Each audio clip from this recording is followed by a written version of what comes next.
I am Dracula.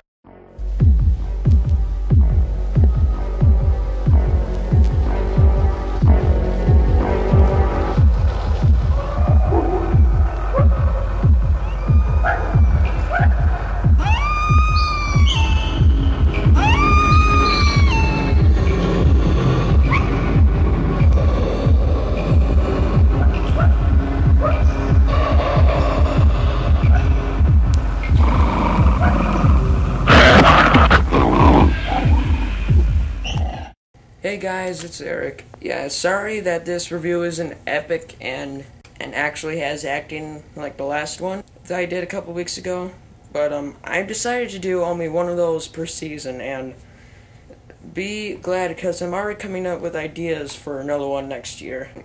Yeah, besides that, I recently started doing a daily blog every Monday through Friday. You can check that out at this link right here. And that'll only be up for about a minute or two, so click now. Alright, to the review now. Basically, here's the situation. Today is Thursday, and I'm very behind schedule because my iPad broke. Yeah, bash me all you want, yada yada yada. Basically, I took it out of my backpack, put it on the couch, opened it up, and the screen was cracked, so I had the folks at iRescue.com fix it, and they're located in Kansas, and I should have my iPad back early next week. And the reason why this is such an issue is because all of my movie review scripts were on my iPad. This is an unscripted movie review, first one in a while. So, here we go. In most cases with horror movie reviews, if they have a remake, I would review the original. But in this case, I am going to review the remake, and the remake I'm about to review is Rob Zombie's Halloween. Basically, this is very, very different from the first Halloween from 1978, which basically started the mainstream slasher genre and borrowed a lot from Black Christmas, which is one of my all-time favorite horror films. Now, this movie, it wasn't better than the original, but it went a lot more in depth with the character of Michael Myers. This is divided into 3 acts. Act 1 is about Michael before he killed his sister when he was like 6. Act 2 is about the 15 years he spent in the loony bin, which Dr. Loomis mentions in the first movie. Take a look at this clip. I met this 6-year-old child with this blank, pale, emotionless face and the blackest eyes, the devil's eyes. And Act 3 is basically a remake of the first movie. They might miss a little bit of stuff for a direct remake of the original, but they add a lot more, and they made it more in depth, so it was very, very good with that, and I was very pleased to see that they did this. And they kind of did the same thing in the Nightmare on Elm Street remake when Freddy is actually human and alive. But we all knew the backstory. He's a child killer, but in the remake, he's a child molester. I'll get to that in a couple weeks, alright? Now, this starts off as Michael Myers, just a normal kid at school, getting picked on, yada yada yada. He just looks creepy on his own. He just looks like something. He looks like a walking time bomb. And that was one of the best performances of the whole movie. Michael Myers is a little kid. At home, his dad is abusive. He's a deadbeat drunk. His mom is a stripper, as you can see here. Sherry Moon Zombie, wife of Rob Zombie, the director. On the stripper pole. That's basically how she makes her living. Yeah, he has a pretty rough family. He's basically a psychologically insane kid. No one really notices that until the principal of the school finds a dead bird in his locker. He's basically been killing tons of animals. I don't know, just because he's insane. So they have Dr. Loomis, played by Malcolm McDowell, best known for A Clockwork Orange. They have him do a psychological analysis of him, I guess. The same day they find the dead bird in his locker, he dresses up as the clown and kills his sister, which was in the first movie, and it was the very beginning scene of the movie, which left us a lot of backstory missing, which was basically Act 1.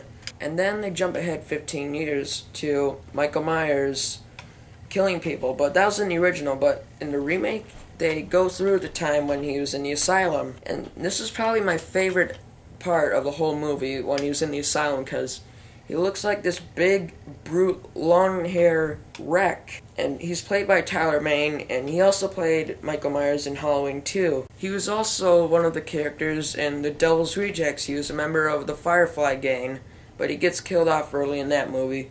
So he plays Michael Myers in the asylum and in the William Shatner mask and jumpsuit and knife.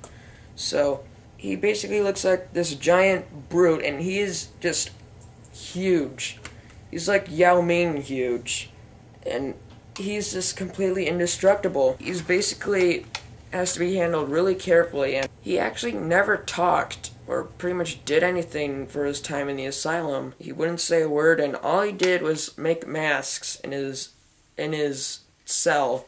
He would make masks of paper mache and all that stuff, which kind of relates it to the Michael Myers mask and the William Shatner mask painted white and all that. I kind of see some relation to that, but I don't know. It was pretty creepy. He has hundreds of masks hung on his walls in his cell, so it's kind of creepy. He's getting transferred, so while he's getting transferred by these seemingly tiny cops, transferring this 7-foot whatever giant killer that's completely indestructible and 10 times stronger than them, he basically decides that he's going to act and go crazy, and he basically kills all of them with his bare fists. And it's a pretty graphic scene, and it's for shock value definitely in the beginning of the scene, but probably one of the best scenes Rob Zombie ever did in his movie career. Michael Myers, out of costume, kills these 5 security guards, gets out of the asylum, drives off, even though he had never driven before in his life, or even learned how to drive. He just drives off like he's been driving since he was 16. He goes there, and then he finds this mask, and yeah, it's the Michael Myers mask. So he puts it on, and it also explains how he got the jumpsuit. Basically, he went to this mechanic shop, I guess, like for a repair shop of cars, and there's some guy taking a dump, and Michael's in one of the stalls, so he bangs the stall door open, kills the guy, and takes his jumpsuit. After that, it's Halloween from 1978 all over again. And Danielle Harris plays one of the girls in the movie, but I forgot what her name was. And she actually played Jamie Lloyd in Halloween 4 and 5.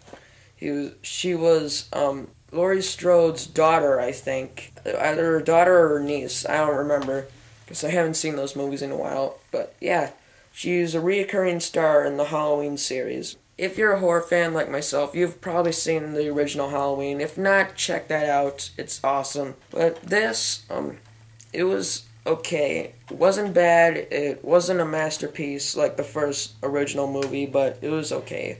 This failed on some things that I don't have much time to talk about. It succeeded in other things, such as revealing more of the backstory. Yeah, I would give this movie a 6 out of 10, and the original an 8 out of 10. The original just was better. It was just better. Some people will like it, some people will love it, some people will absolutely hate it. I thought it was okay, so if you're curious, it's definitely worth checking out.